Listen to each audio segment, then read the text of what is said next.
begin. Now we know it's for real that we're beginning when the recording goes off.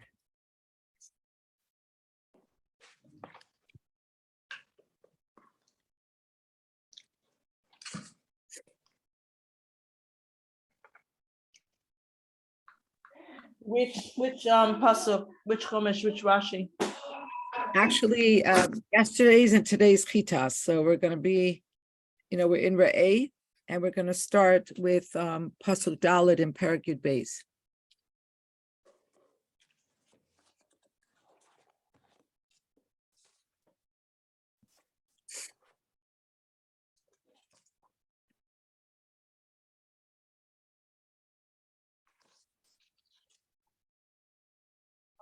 The sichos that we get, that we're learning from, are they just recently translated, or are they translated from way back? Yeah, they were recently translated. In fact, they get translated a few days sometimes before we use them. Good morning, everyone.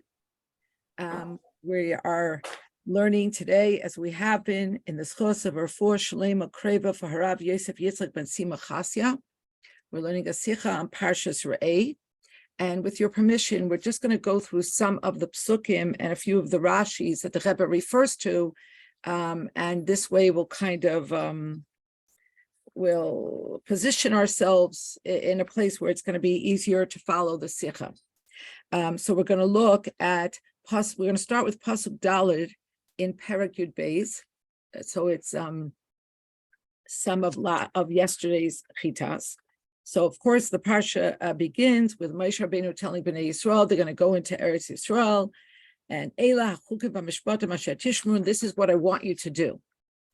And then in Pasuk Gimel, Perek Yud Beis, Moshe says, V'nitatztem es mizbechoisam, v'shibartem es matzevoisam, you should demolish their altars, I want you to smash their matzevos, I want you to burn their Asherah trees and cut down the idolatrous statues, and really, completely wipe away any vestige of the idolatrous culture that you're going to be confronting when you come into Eretz Yisrael.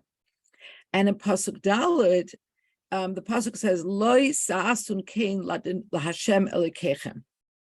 You must not act this way when you serve Hashem, your God. And Rashi says, I'm just going to do the first part, Loi sa'asun kein lahakti el hashamayim b'chol makom, ki im b'makom asher yivchar.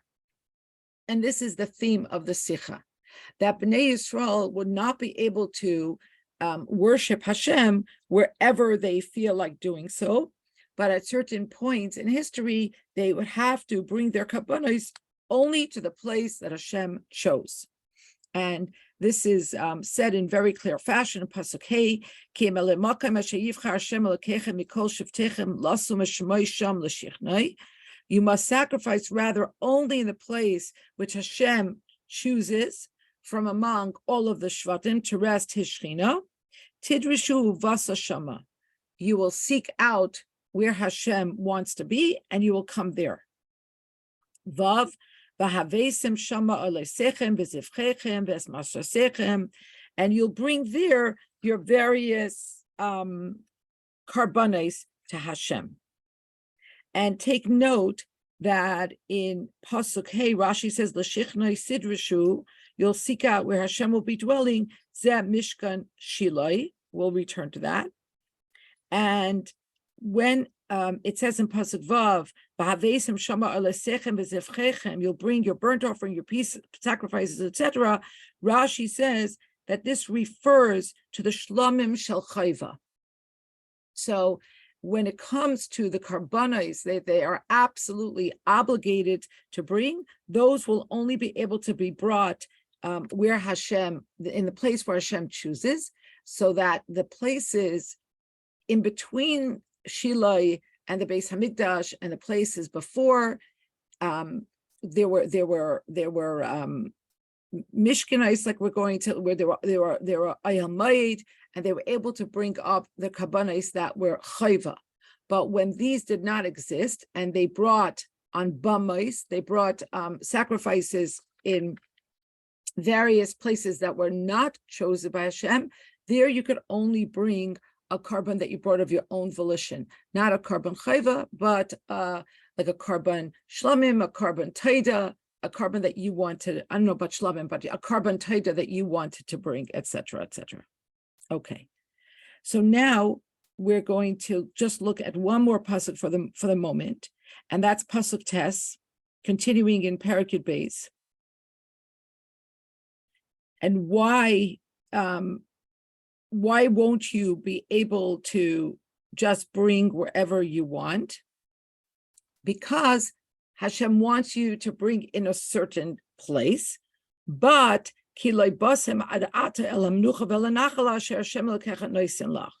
but you will not yet have come to the resting place or the permanent abode. And Rashi says, when is this talking about? It's talking about Kol Oisan Arba Esrei Shana, the 14 years of conquest, and then the partitioning of the land to give the parcels to the various Shvatim. This process took 14 years. And during this time, they had not yet come El Hamnucha, Rashi says, this means Shilai, and Nachla means Yerushalayim.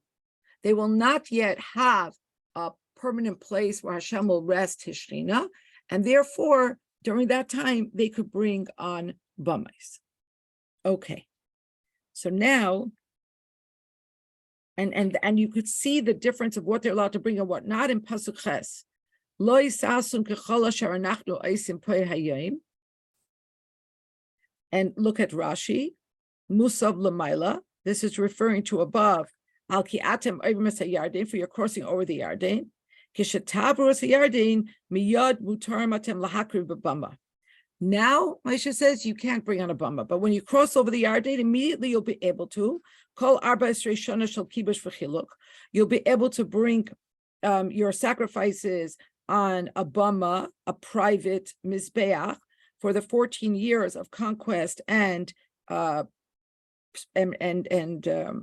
of the land. But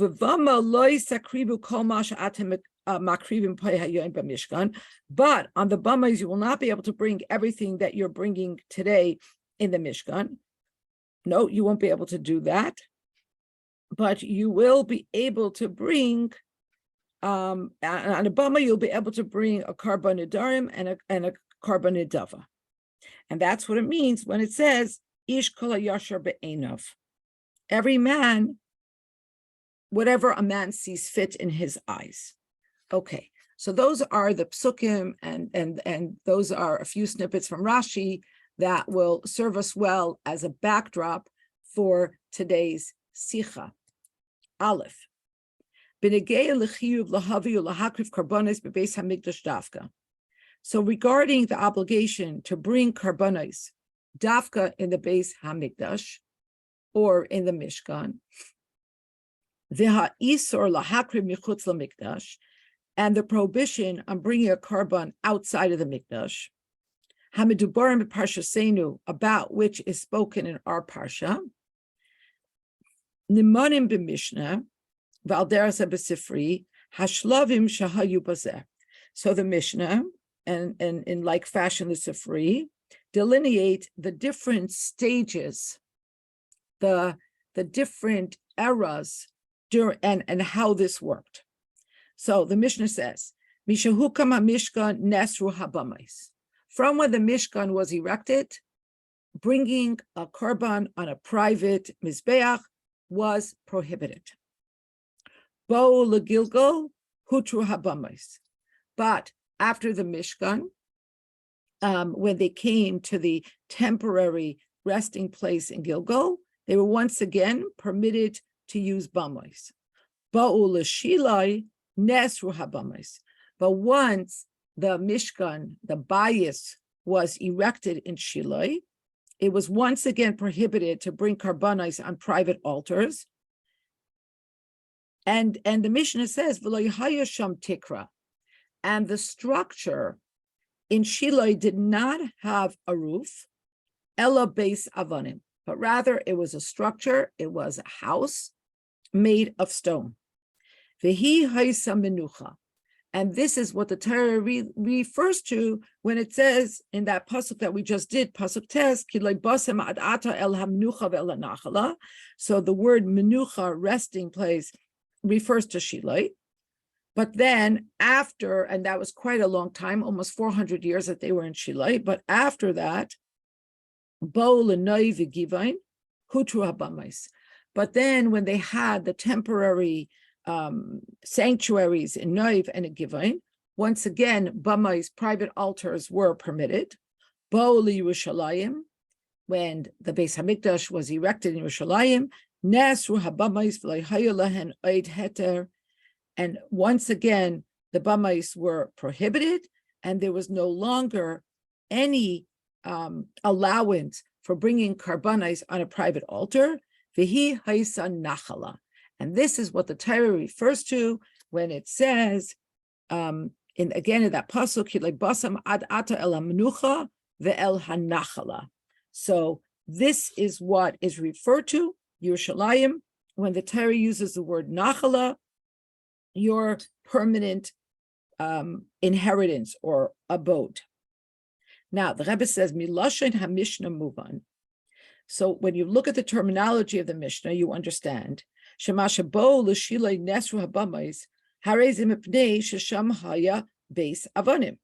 reason why, from when they came to Shiloh, it became prohibited to bring karbanis on a private altar, is because in Shiloh they had a structure, a house made of stones, and this was considered a resting place, meaning there was a permanence to this.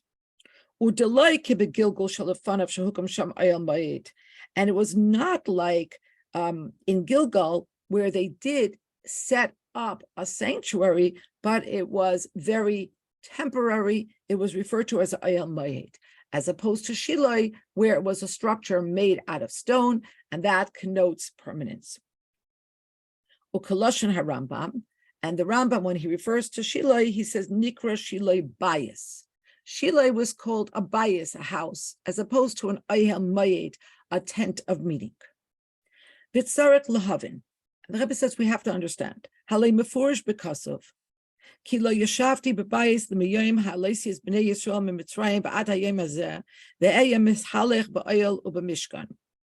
Rebbe says that there is a pasuk in Shmuel Beis that says, I have not sat in a house, Hashem is saying, from the day that I took Bnei Yisrael out of Mitzrayim until this day, and I rather walked or was in a tent and a mishkan.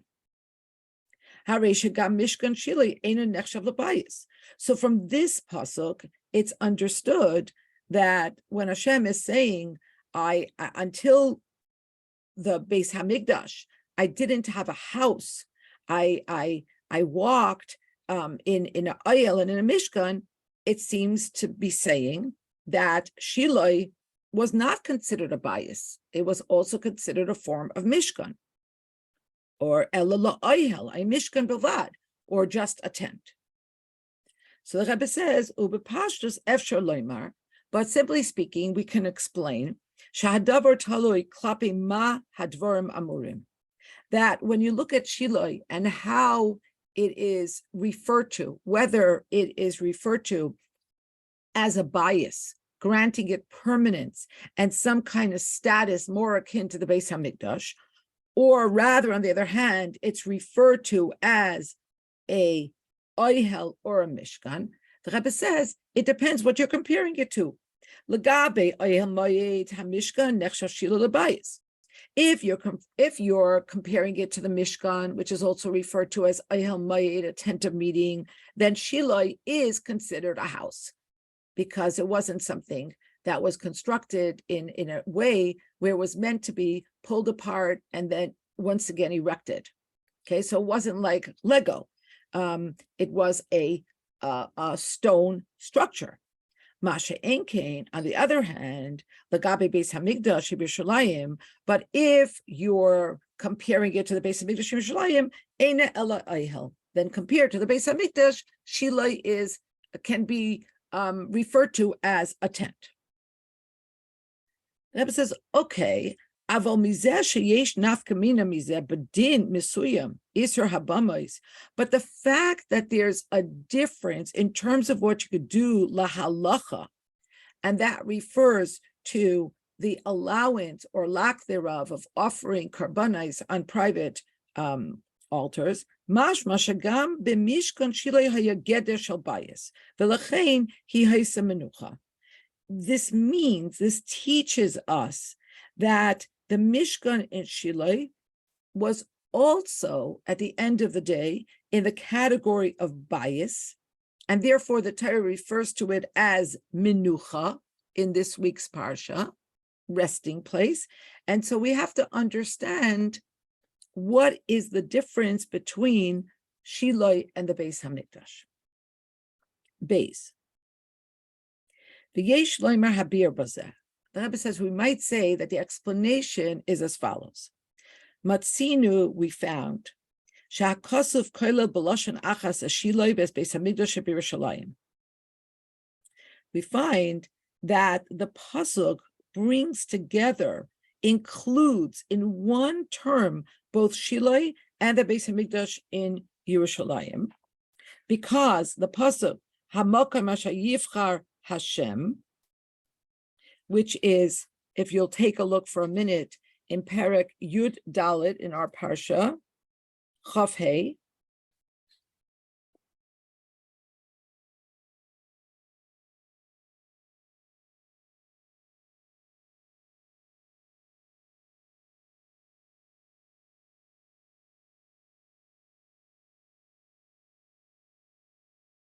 so the pasuk says, "V'nasata ba'kosef b'tzarta hakesef biyadcha." You shall then exchange it for money. Carry the money in a bundle in your hand. V'halachta el hamokom asher yivchar Hashem Elokecha bo. And you should go to the place that the eternal your God will choose. And the Sifri says, Isa b'Sifri zu Shiloi u Beis Elamim, that this is a reference to both Shiloi and the Beis Hamikdash. V'loi matzinu came b'nagei mishkan shelafana v'gam loi b'nagei mikdash sheb'noi v'givain. And we don't find that the Mishkan before Shiloi, nor the Mishkanais that were in Noiv and in Givain should fall into the same category. Shiloi and the Beis Hamikdash are put into one category, whereas the other Mishkanais are in a different category. V'achiluk sheb'nei moving b'pashtos. And the difference between the other Mishkanais and Shiloi is readily understood. Mishkan hukam b'midbar, when the Mishkan was erected in the Midbar, in the desert, afal pisha gam oz nesru habamais v'hayachiyuv lahakriv karbonos rak b'mishkan, loy hayazeh hamokim asher yivchar Hashem. So although once the Mishkan was erected, there was a moratorium on bringing your korban on a private altar. That's true. And you had an obligation to bring korbanos only in the Mishkan. But still in all, the Mishkan was not erected in the place that Hashem chose. Hamokim asher yivchar Hashem. Sharehu lo nitza b'mokim achad. Because the central defining characteristic of the Mishkan was that it was not situated in one place. Elanav v'nistaltel mimasa lamasa, but rather it wandered, it was carried from one place to another, one journey, another journey. And for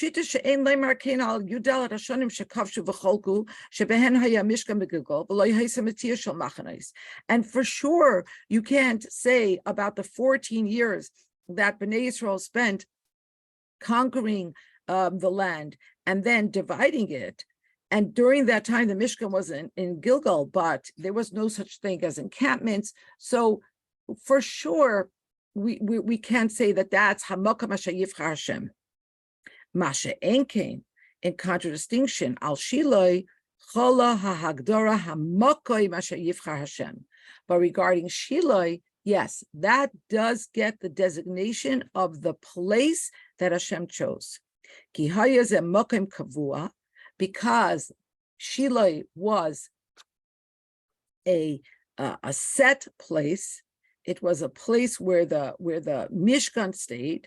Lemeshech Shin Samach Tes Shana, for 369 years.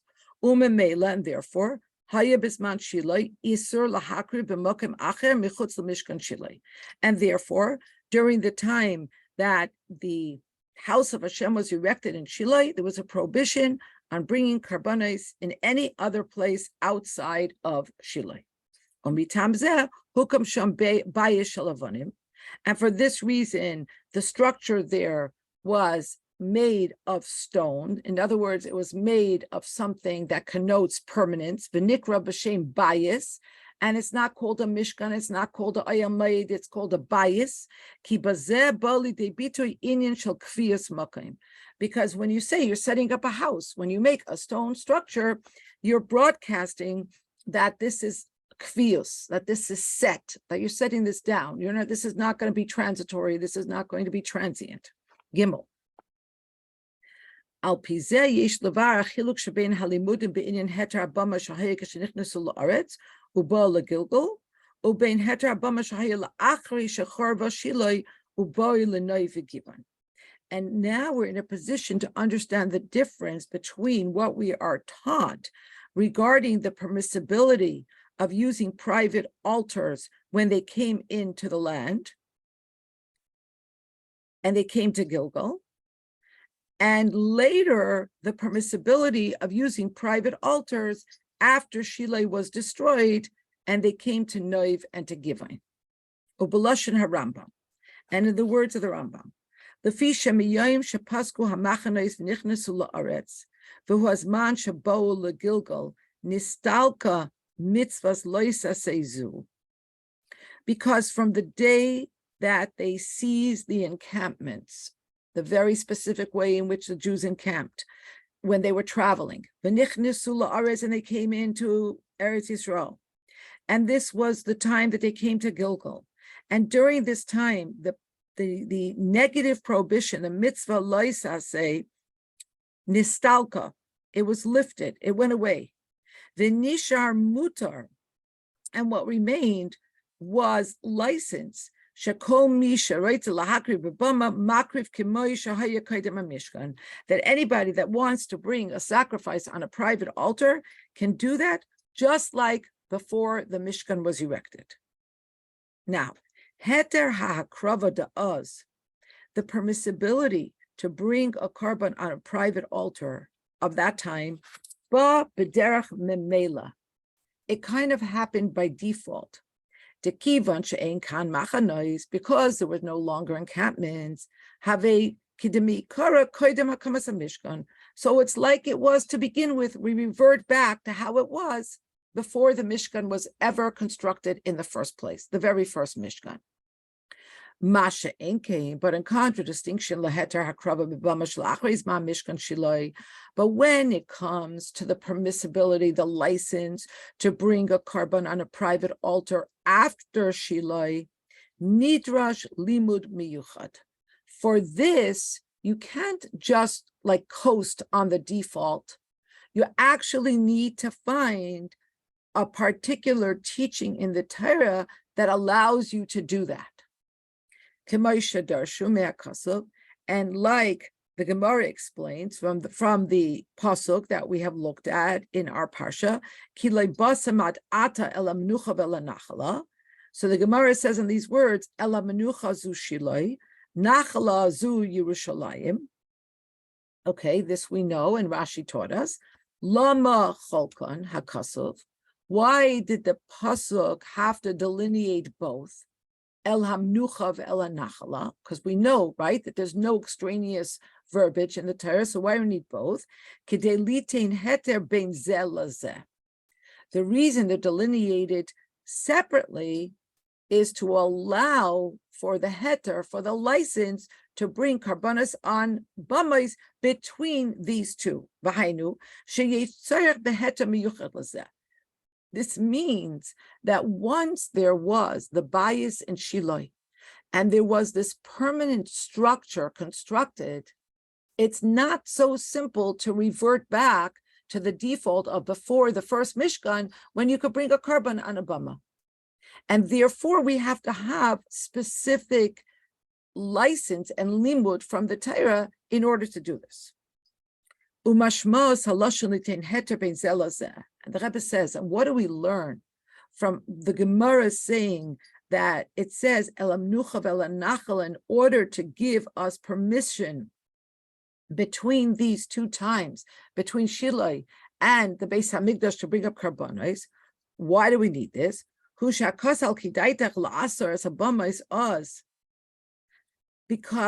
the possibility, the plausibility of bringing karbanos and bamais at that time had nishlal al yidei limud zeh, which is obviated by this particular limud.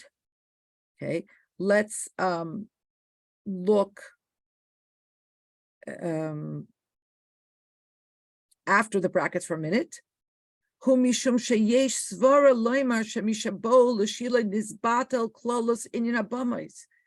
The reason why you need to have this limud, this particular teaching that teaches you that you could bring karbanos on a bama between Shilai and Yerushalayim, is because you could have a very strong, cogent, plausible reason to believe that from when they were in Shilai, from that time, even after Shilai was destroyed, there is no longer the possibility of bringing a korban on a bama. And now to go back in the brackets, it's not because there would be a mishkan in Noiv or in Givon, but rather, the Rebbe explains, because you could really think, in other words, it makes a lot of sense to think that once the Mishkan was in Shilai, the bias was in Shilai, we can no longer revert back to the old model of bringing karbanos and bamais. That's over.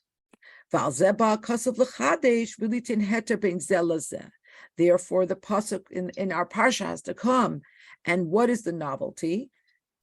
It comes to teach us that there is permissibility to bring karbanos and bamais between Shilai and the Beis Hamikdash. And we also learn this from what Rashi explains in the Gemara. From where do we know how will we know that there is a permissibility to bring a korban on a bama after the kedusha, the sanctification of Shilai, which was destroyed? And it's only from this pasuk. Seemingly, so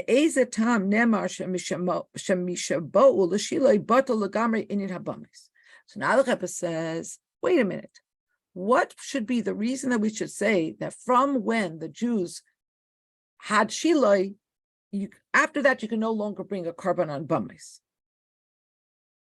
But the Rebbe says, but it's proven from because what was different about Shilai, what was novel about Shilai, was the permanence of space. Kfiyus b'makayim. This now became a permanent place. 369 years is not 369 years is not a small amount of time. Shilai haya kadim l'kein. And this permanence in place for such a long time, that wasn't something the Jews had with any other Mishkan. You could see why it's Hamokam Asher Yivchar Hashem. It's a place that Hashem chose.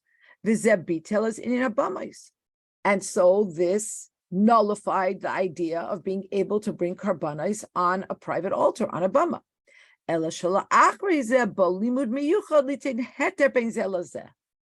afterwards, there's a special limud the Gemara learns out from the pasuk in our parsha that yes, there is a heter to bring karbanos on a bama from between Shilai and the Beis Hamikdash in Yerushalayim. Dalet. If there is such a strong correlation between Shilai and the Beis Hamikdash, if Shilai is considered Hamokam Asher Yivchar Hashem, so then in Dalet, the Rebbe says, Aval al pizet tzarich lahavin. So now based on this, we have to understand מאחר שגם בנוגע לשילוי נאמר הלשון המקום אשר יבחר Hashem. Once we see that in relation to Shiloi, the words Hamakom Asher Yivchar Hashem are used, the place that Hashem chose. Lama Nikra Dafka Beis Hamikdash Yerushalayim B'Shem Beis HaBechira. So now we have a question, and we ask, why is Dafka, the Beis Hamikdash, called Beis HaBechira, the house of choice? V'lo HaMishkan Sheb'Shiloi. And why is Shiloi not included under the category of Beis HaBechira, the house of choice? And you're forced to say, so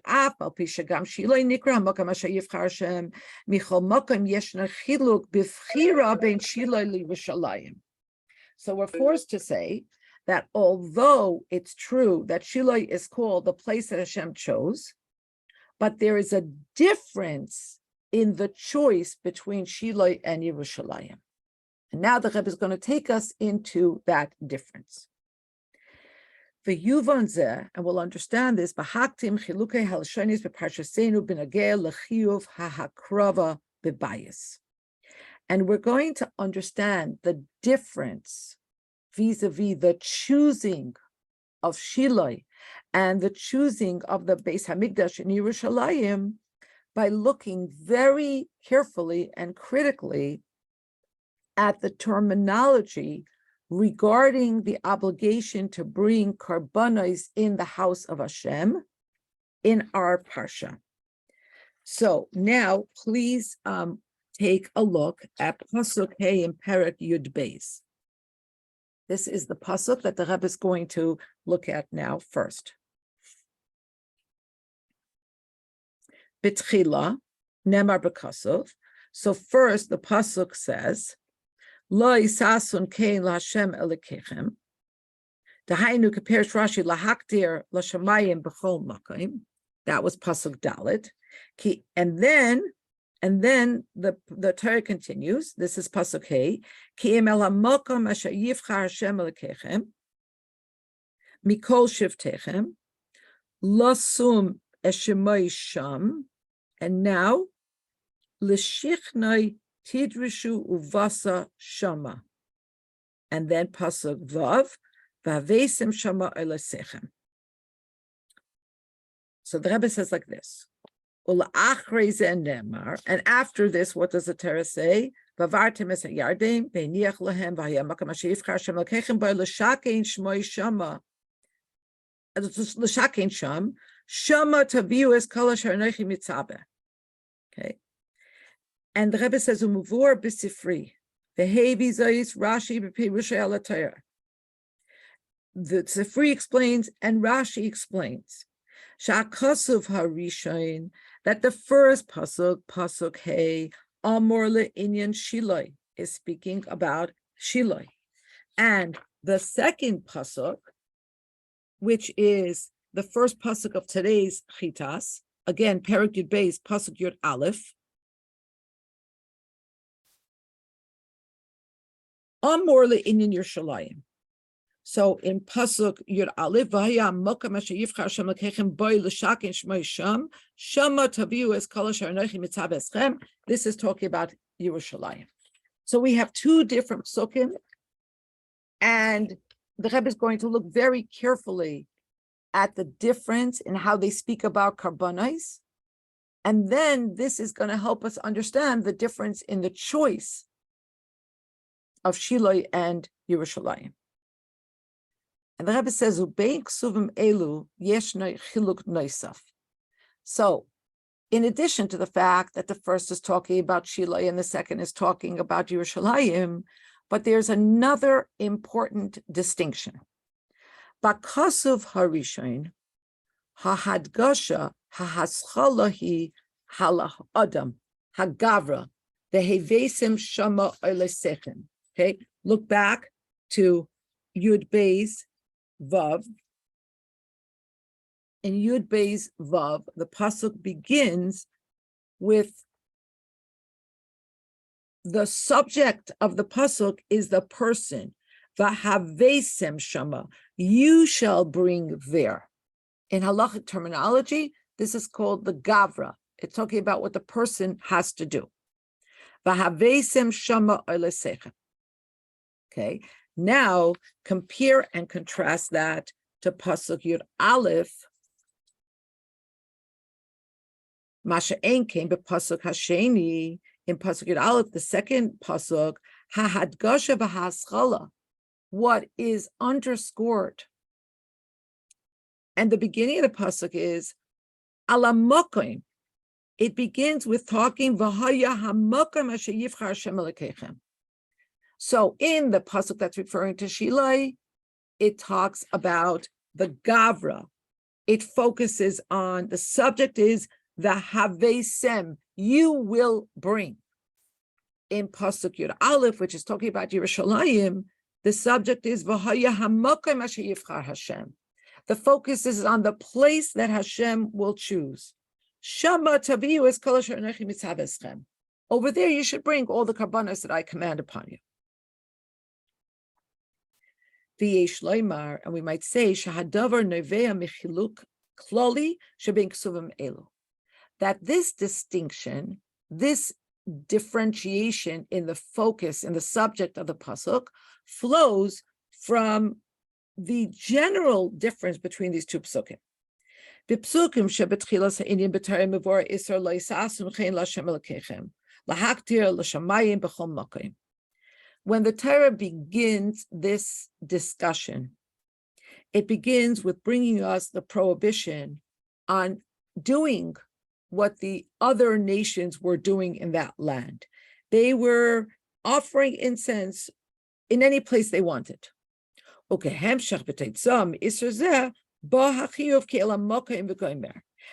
in continuation of this prohibition, and as a result of this prohibition, comes the words of Hashem that rather you should bring your sacrifices in this particular place. Hainu, meaning, shebe'inyan habchira b'makam miyuchad zeh mudgash shetoichnahu shlilas hakravas karbanos b'chol makom.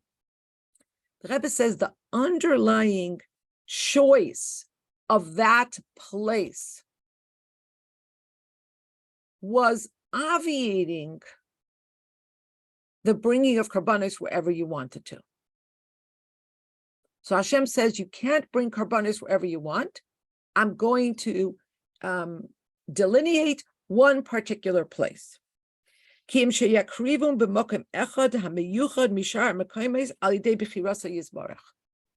going to bring karbanos in this place to the exclusion of all other places, and this is what I chose. This is going to be the place. It's going to be in Shilai.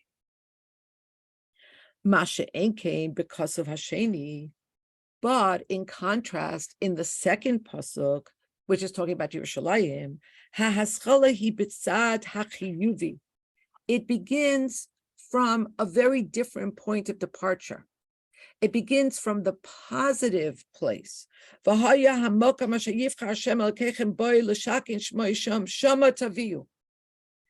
will be a place that Hashem is going to choose. He's going to choose that place to rest his glory. And that's where you should bring your kabbanas. V'hainu the adarabah. It's even more. Shama tavihu kitaitza mikach shezeu hamakam asher yivchar Hashem Elokeichem. You should bring karbanos there as a result of the fact that I chose this place to be holy. Not like in the first instance, I don't want you to bring karbanos all over the place. So I'm going to choose a place. The place is Shilai. But you could say, like in the earlier instance, it's like damage control. Okay, we can't have you bring your karbanos wherever you want. We're going to choose one place, and that's where you're going to bring karbanos. But it begins, the antecedent begins in the fact that people are bringing karbanos all over the place, and Hashem says, I don't want that. Whereas in the pasuk that talks about Yerushalayim, it begins with saying, this is the place I chose. This is the place I chose to rest my Shekhinah. This is going to be the holy place. Because there is such a place that is the nexus of sanctity and holiness, therefore you should bring karbanos there.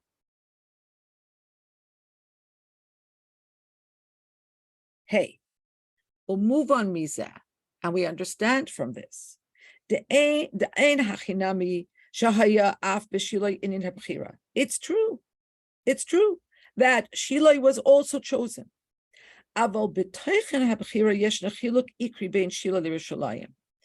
But in the type of choice, there is a very basic and important difference between Shilai and Yerushalayim.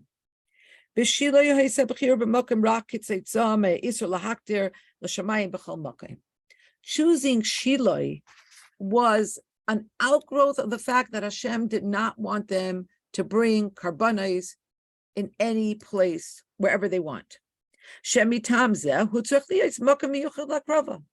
if Hashem doesn't want you to bring up karbanos wherever you want, so Hashem has to say, okay, I'm going to choose one place. We're going to do this in organized fashion. This is where you're going to bring karbanos to the exclusion of all other places. Hainu.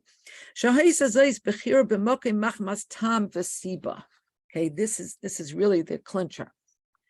This was a choosing of a place for a very particular reason. Okay, the choice was compelled by a reason. I need to have a central place where Bnei Yisrael are going to bring their karbanos. Masha ein kein Yerushalayim.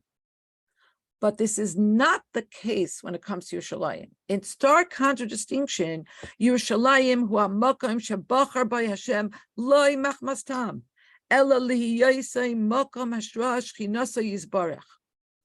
But Yerushalayim was chosen for no reason. And we've spoken about this before when we've learned other siches, that this is the inyan of real bechira, right? And that's why only Hashem actually has bechira. Because all the choices that we make, ostensibly free choices, are all compelled by reasons. Yes, you freely chose to buy that shirt, but that's because it was your size and you liked the color and it looked good on you and you could afford it and it was in the store, etc., etc., etc. But Hashem is the only,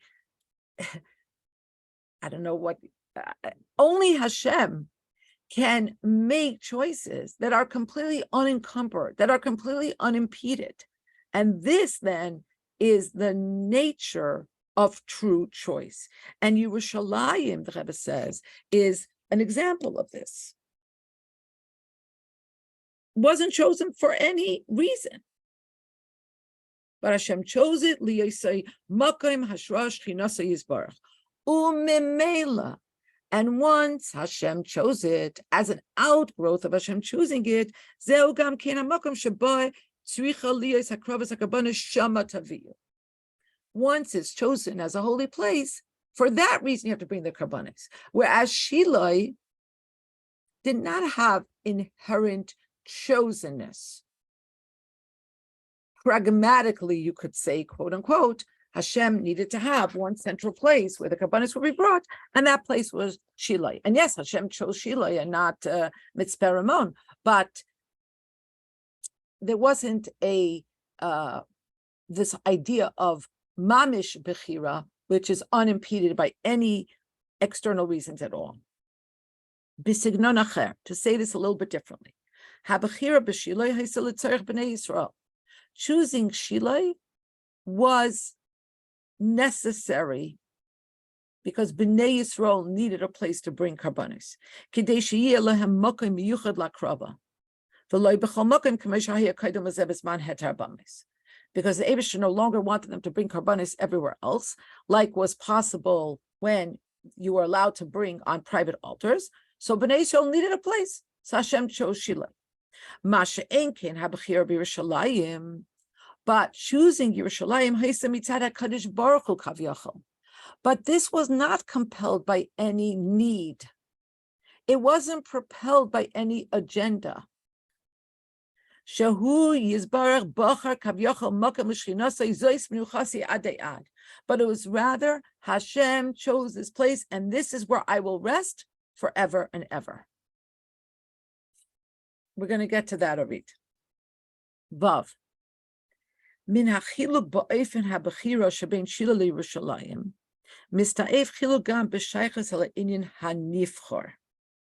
So from the difference vis-a-vis how Shiloi and Yerushalayim were chosen, is deriving also a difference that relates to what is chosen. Okay, we spoke about the difference in the choice. Now we're going to speak about the difference in the chosen. מאחר שהבחירה בשילה היא כדי שיהיה מקום מיוחד להקרבה, הרי בעבור זה די שתהיה הבחירה במקום אף שאינה בבית שנבנה עליו. From the perspective of choosing Shiloi, in order for there to be one place to bring karbanos, it would have been enough to just choose a place. That's it. You just pragmatically need a place, even if no house is built there. Chani, wait, let me open up the chat because I just see it like flitting about. Yes, this is like the idea that we cannot understand Hashem's taiva to have this world. It's from a deep place beyond understanding. And by the way, I think maybe for sure we have to understand this idea of the Am HaNivchar. We were not chosen because we're smarter. We were not chosen because we have longer noses and higher SAT scores and larger estates in the Hamptons. Hashem chose us, and that is our greatness. We were not chosen because we're great.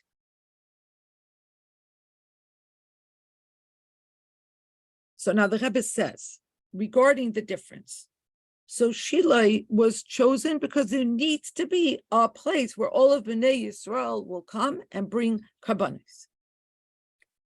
Masha enkem b'Yerushalayim zuhi bechira mitzat atzma b'li tam hamagbil be'inyan.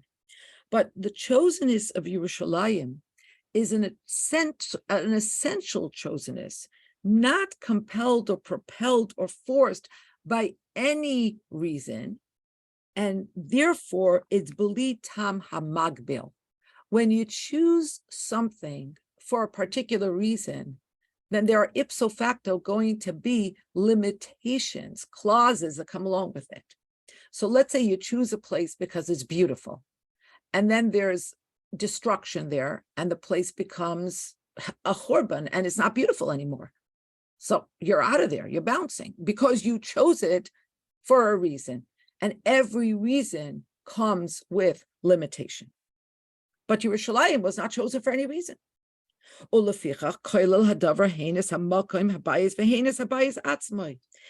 therefore, it includes both the place and the bias in that place. But even more. Once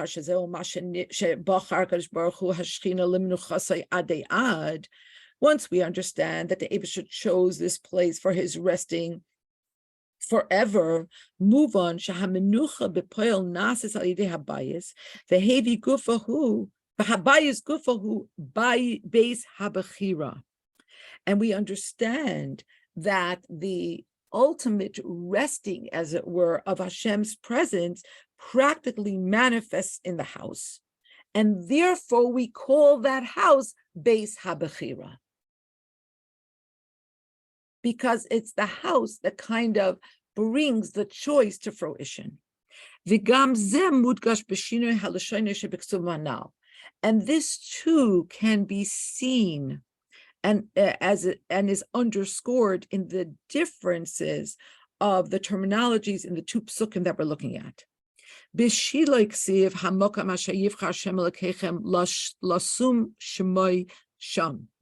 About Shiloi, it says the place that Hashem chose to put his name there. Aval b'negeli Yerushalayim, but when it comes to Yerushalayim, lashon hakasuv hu asher yivchar Hashem Elokechem boy l'shakein shemay sham. B'Shiloi ein habchira boy b'makoy.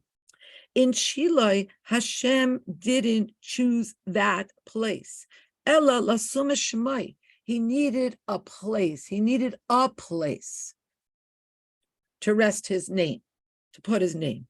Masha enkim b'Yerushalayim yivchar Hashem Elokechem boy b'makom. But when it comes to Yerushalayim, Hashem chose that place. Zion. Al pizem, move on. And now we are in a position to understand Mashakara Rambam lehilchos elu hilchos beis habechira. Now we understand why the Rambam called the halachos regarding the Beis Hamikdash the halachos of the chosen house. Af al pisha betchila b'koteret lahalachos beis lehilchos beis habechira sham nimnu hamitzvah shenizbaru behilchos elu kasav Rambam shamitzvah rishoni he livnois beis Hamikdash.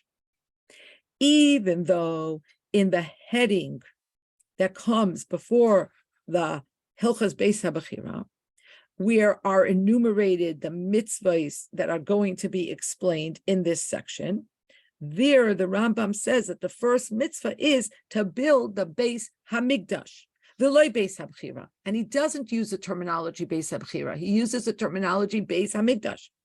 V'al derech zeh b'Hilchos elu gufa. And in like fashion, when he gets into these halachas, take a betchilas halacha rishona hebis hakasu va'asuli mikdash. Right away, he brings the pasuk va'asuli mikdash. V'loi hakasu shenemar by lashain bechira. And he doesn't bring a pasuk that has the terminology of bechira, of choice. And yes, sir, okay, and even more as halacha shalachos beis hamikdash kar ramba mashim mikdash. And then in the ensuing halachos after this, he refers to beis hamikdash as a mikdash, and he uses the term klei hamikdash and bias mikdash. Mudgash, and through this he is underscoring sheikar hachidush shebebeis hamikdash b'Yerushalayim beis ilamim. With all of this, he's underscoring that the whole idea of Asuli Mikdash, everything about building the Mikdash, is an outgrowth of Hashem's Bechira. It's not that Hashem says, I want a house. Now let's find the right neighborhood. No. Hashem chose a place. And this is the Beis HaBechira. And then Hashem says, build me the house. And it's not just the place that is chosen, it's the house that is the chosen. Ches. Al pikol hanal, yesh levar gam loshen harambam. So based on everything we've said above, we also have to explain the terminology of the Rambam in these halachas where he writes that Kivon shenivna hamikdash b'Yerushalayim, that once the mikdash was built in Yerushalayim, nesru kol hamekoymais kula livnais behen bayis l'Hashem v'chulei. Once the Beis Mikdash was built, it was prohibited to build a house for Hashem anywhere else. Period! Exclamation point. Dilachora, seemingly, me'achar she'ikar achidush bebeis halamim hu inyan habechira. We would think that since the main novelty of the eternity of the Beis Hamikdash is that it was chosen, not kivon shenivna hamikdash. We would think that the Rambam would have used the term once the eternal home was chosen. You can't have a house for Hashem anywhere else. Yes, sir, okay, and even more. Lashon HaMechilta hu achein al derech zeh. The Mechilta actually does use this terminology. The Mechilta says, Ad shalei nivchara Yerushalayim, Ad shalei nivchar bayis. So we have that terminology. And yet, Harambam Mishana Melashon HaMechilta, the Kosev Kivan Shanivna HaMikdash. So the Rambam, who certainly knew the Lashon of the Mechilta, does not embrace that Lashon. And he specifically says, Kivan Shanivna, from when it was built. Based on what was said above, we might say, Sheyeshnei pratim b'fchira b'mikdash b'Yerushalayim. Kol echad mehem bizmanai. There are actually two facets. There are two details, two subsidiary aspects in the choosing of the Mikdash in Yerushalayim, each one in its time. Habechira b'mokim hamikdash, asher bahar hamaria, shahaisa b'mei ha'avais, orit. So first there was the choosing of the place where the Mikdash would be, and that was Har HaMoriah. And that was already something that was chosen, and we know already, we have references to it in the Torah from the time of the Avos. That's why, because Avram had certain knowledge of this, that's where he built the Mizbeach, that's where he bound Yitzchak. Noach built a Mizbeach there, Kamoshe Bir Harambam, Perek Beis. Like the Rambam delineates in Perek Beis all the historic things that took place in exactly this location. And then, and Chani, this I think is also going to answer your question. V'habechira b'habayis atzmai. And then there is the second facet, the second overlay, and that is the choosing of the house itself. Shenischatsha kasher nibna hamikdash b'Yerushalayim. And this novel aspect was introduced when the Mikdash was built in Yerushalayim. Va'az noisafa shleimos habachira gam b'makayim. And so, although Yerushalayim was, and Har Maria was chosen at the beginning of time, we know this because one of the things we learn is that Adam was created from the earth of that particular place. But the Rebbe says, but from when the Beis Hamikdash was built, then there was the additional completion of the choice of that place. The Lachain Dafka, and therefore specifically us then Nesru Kol HaMekaymes Kulan Livnois Behen Bayis Lashem. And that's why from that moment that the Beis Hamikdash was built, it became prohibited to build a house for Hashem in any other place. And now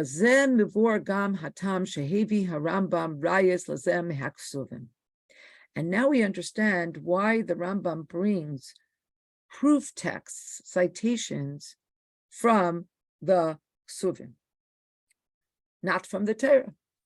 He brings down Vayomer David Zehu Beis Hashem Halikim V'zeh Mizbeach La'Olah Yisrael Shebazeh Mashmi'enu. Because by bringing down this, it teaches us Shahabachira Hi Loirak B'Makam HaMikdash Elagam B'Habayis Gufa. It teaches us that Hashem chose not only the place but also the house itself. The Hapasuk Hasheni, and the second proof text that Rambam brings down is Va'omer Zois Menuchasi Ade Ad. Shaboy Muzbar Hatam Shabachira Higam Bahabayis Me'achar Shakadosh Baruch Hu Bachar B'Mokim Zeh Loi L'Shem Tam V'Tafkim Miyucham Mokim Lakrava Ela Zois Menuchasi Ade Ad. Because this pasuk Zois Menuchasi Ade Ad underscores that Hashem chose this place not for any reason, not for any utilitarian purpose, because you need a place to bring karbanos. But Zois Menuchasi, this is my resting place. That's all. And this underscores that the choice is in the house itself. And now the Rebbe brings out another reason, another distinction. I'll pizem, move on. And now we're in position to understand Gam Hachiluk Hanal. Shebeshiloi, the Rebbe referred to this in Seif Dalet, that when it talks about Shiloi, Ksiv Havesim Shama, you will bring there. Umatkil HaKosov B'chiyuv Hahava Shel Adam. The pasuk, the subject of the pasuk is the person. V'zehu HaGoyim Shetzarech Liyos Shama. And because there's a person, and the person has to bring a korban, there has to be a Shama, there has to be a location where he should bring his korban. But in Pasuk Yud Aleph, which talks about Yerushalayim, Ksiv B'tchila Shama Taviu. The subject of that verse is the location. The holiness of that place compels a person to come and bring karbanos. Again, when it talks about Shiloi, a person has an obligation to bring karbanos, they need a place to bring the karban. When it talks about Yerushalayim, the place is holy, and therefore it beckons to the person that they should come. So it's the opposite point of departure.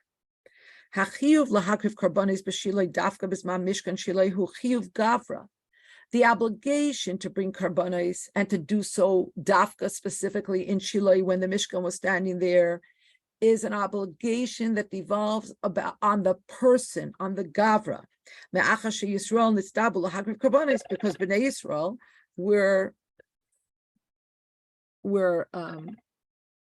I'm so sorry, everybody. Just 1 second. I'm going to mute myself for just 1 second.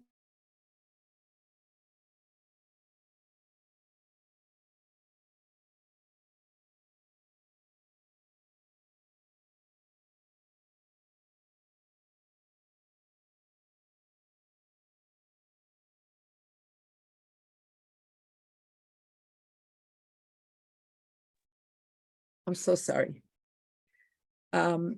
So there's a chiyuv, there's an obligation to bring karbanos, and that is the obligation on the person, because Bnei Yisrael were commanded to bring karbanos. And so once you have this chiyuv, you need to have a place where to bring the karbanos. So therefore, so Hashem chose for them a place, and this was Shilai, and this will be the place where they will bring the karbanos.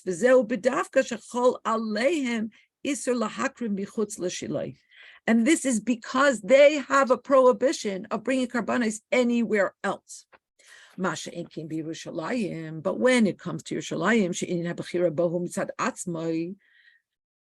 Yerushalayim was Hashem's choice for itself, not for any ulterior motive, for any other purpose. Therefore, v'koi al chefza al habayis beis habachira. So the mitzvah is on the thing. In this case, the thing is the beis hamikdash, the beis habachira. Yesh loymar shemitzvah hakravasham lahakriv kol hakabanis bebeis habachira. We might say that the mitzvah of bringing karbanis there, higam mitzad hachefza da korban. It's because of the thing, the beis hamikdash, and also the korban. But it's not the focus is not on the person. Okay, so there are mitzvahs that every person is obligated to do. And then there are mitzvahs that just has to do with the chefza, that if you happen to have this thing, then you have to do such and such. But you don't have to do the mitzvah. The mitzvah derives from the thing itself. That's the difference between chefza and gavra.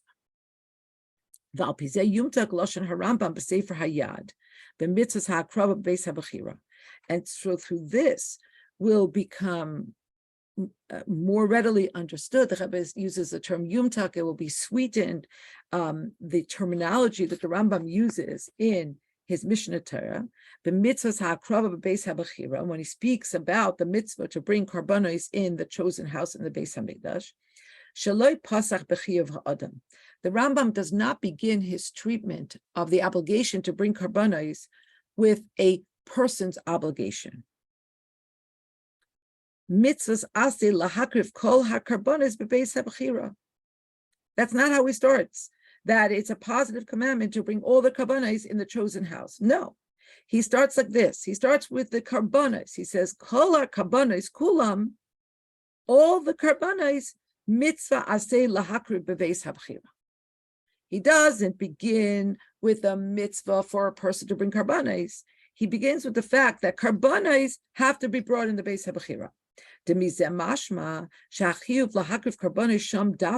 From this we learn that the obligation to bring karbanos dafka in Yerushalayim, the Beis Hamikdash, is not just one of the Tanai is a condition. It's not just one of the conditions for how you bring a karban that begins with your obligation to bring a karban. So you're beginning with the gavra, you're beginning with the person. I need to bring a karban. Okay, what are the conditions? No.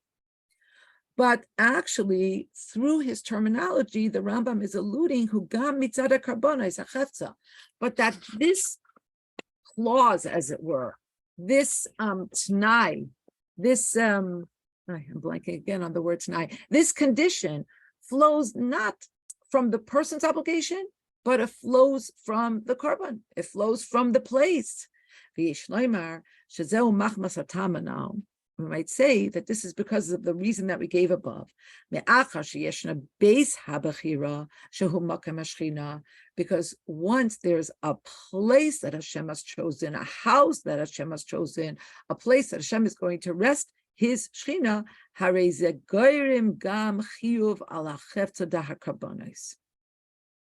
then that also causes the obligation in the cheft of the karbanis,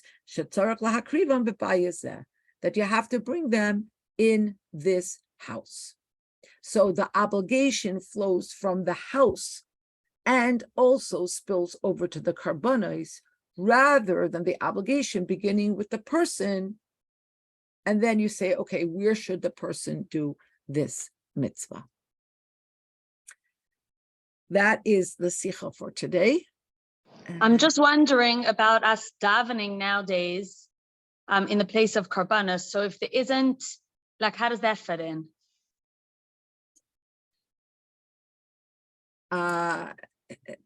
Sipa, you wanna turn off the recording?